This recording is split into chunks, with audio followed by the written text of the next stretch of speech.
একজন আমাকে কিছু কথা বলছে, আমি তাকে বলছি যে আমার বন্ধুকে যদি আমি 5 টাকা দিই তাহলে আমার শত্রুকে যেন 10 টাকা দিতে পারি, তবেই আমি ঠাকুরের মানুষ। আমার বন্ধুর যখন প্রয়োজন তখন যদি 5 টাকা দিই, আমার শত্রু যে তাকে যেন আমি 10 টাকা দিতে পারি। যে আমার বিরুদ্ধে কথা বলে, যে আমার পক্ষে নয়, তাকে যেন আমি বেশি দিতে পারি, তবেই বোঝা যাবে আমি ঠাকুরের মানুষ। একজনকে আমি বোঝাচ্ছি একটা জীবনের কথা। পাশ থেকে শুনছিলেন এক ভদ্রলোক, তিনি কান খাড়া করে শুনছেন আমি এই লোকটির সাথে কি কথা বলছি। শুনে উনি চলে গেলেন নিজের বাড়ি, যে তিনি শুনছিলেন দূর থেকে। বাড়ি গিয়ে ওনার পাশের বাড়ি যার সাথে লাগোয়া 30 বছর ধরে তাদের ঝগড়া, কোনো মুখ দেখা দেখি নেই, যাতায়াত নেই, কিন্তু উনি ভাবলেন যে বাবাইদা তো এই কথা বলছিলেন একজনকে, এটা আমি আমার জীবনেই আগে করব। উনি বাড়িতে একটা সৎসঙ্গ রাখলেন এবং বাড়ির প্রত্যেকটা সদস্য হাত জোর করে যে বাড়ির সাথে ঝগড়া সেই বাড়িতে গেলেন, বললেন যে আমার বাড়িতে সৎসঙ্গ রাখা হয়েছে, আপনি যদি আসেন সপরিবারে তাহলে আমার খুব আনন্দ হবে।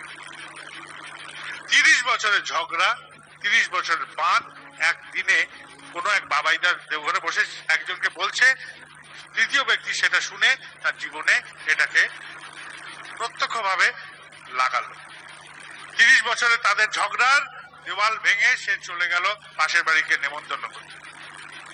এই 30 বছর বাদে যখন পৌঁছালো নেমন্তন্ন করতে সপরিবারে সবাই মিলে হাত জোর করে, তখন যে বাড়িতে গেল সে বাড়ির কর্তা বললেন যে আমার বাড়িতে উনি যদি 30 বছরের এই বাঁধ ভেঙে আসতে পারেন নেমন্তন্ন করতে, তাহলে আমাদের কর্তব্য তার বাড়িতে যাওয়া।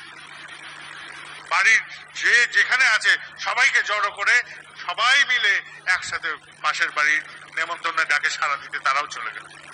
30 বছরের দূরত্ব কোনো এক বাবাইদার কথায়, তাও তাদের বলিনি, তারা শুনেছে মাত্র, সেটা তাদের জীবনে অ্যাপ্লাই করে এই রেজাল্ট, যে তাদের ব্যবধান 30 বছরের অসৎ ভাব যেটা তৈরি হয়েছিল সেটা এক লহমায় তারা ভেঙে দিল।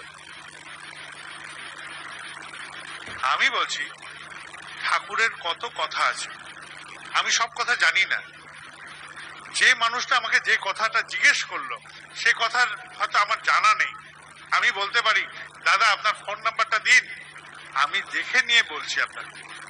বাড়িতে যে কটা ঠাকুরের বই আছে পড়ে পড়ে দেখি যে কোনটা এনার সমাধান সূত্র দিতে পারে, সেই কথাটাই বলতে পারি। তাহলে আমার পড়াও হবে, জানাও হবে, বলাও হবে, আর যাকে বলছি সেও সমাধানী সূত্র পাবে। প্রত্যেকে এইভাবে যাজন করে, প্রত্যেকে ঠাকুরের বইগুলো নিজের পক্ষে একটা দুটো বই জোগাড় করে রাখেন বাড়িতে।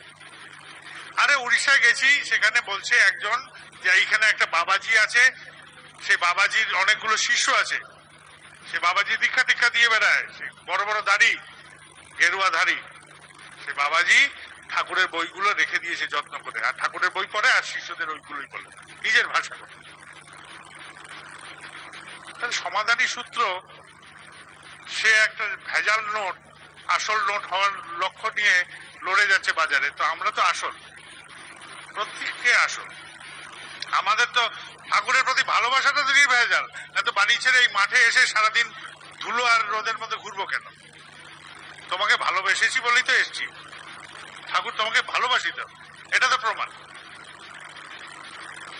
না তো কে বাড়ি ছেড়ে এই রবিবারের দিন, আগামী দিন বড়দিন, সবাই তো আনন্দ করতে থাকবে, এই সময় পিকনিক করে, ফিস্ট করে, আনন্দ করে, এই হালকা মেজাজে থাকে। সেই দিনে আমরা সবাই সমবেত হয়ে একটা উৎসব প্রাঙ্গণে এসেছি, তাহলে ভালোবাসি আমি ঠাকুর। আর যদি ভালোবাসি, যদি মূলো খাই কি বেরোবে আমার মুখ দিয়ে? কিসের ঢেকুর? মূলোর ঢেকুর। যদি ঠাকুর থাকে ভেতরে তাহলে কি বেরোবে আমার মুখ দিয়ে? ঠাকুর ঠাকুর বেরোবে, আর অন্য কিছু বেরোবে না। তো অন্য কথার মধ্যে যাবেন না, সবার সাথে সম্পর্ক করুন ঠাকুর নিয়ে, যেটুকু কথা হবে ঠাকুর নিয়ে কথা হবে, আর বাকিটা আমার ধান্দার কথা, আমি ধান্দার মিলিয়ে নেবো।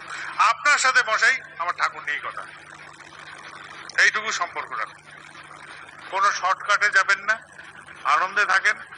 বাড়িতে যদি কেউ সুস্থ অসুস্থ যা থাকুক, নিজের সাধ্য জ্ঞান বুদ্ধি অনুযায়ী যুক্ত হন, করে যান, লেগে থাকেন, চিকিৎসা করেন, বুদ্ধি নেন, আলোচনা করেন, পরামর্শ নেন, কোনো না কোনো উপায় হবে। দয়া দেখেছেন কেউ? একজন আমাকে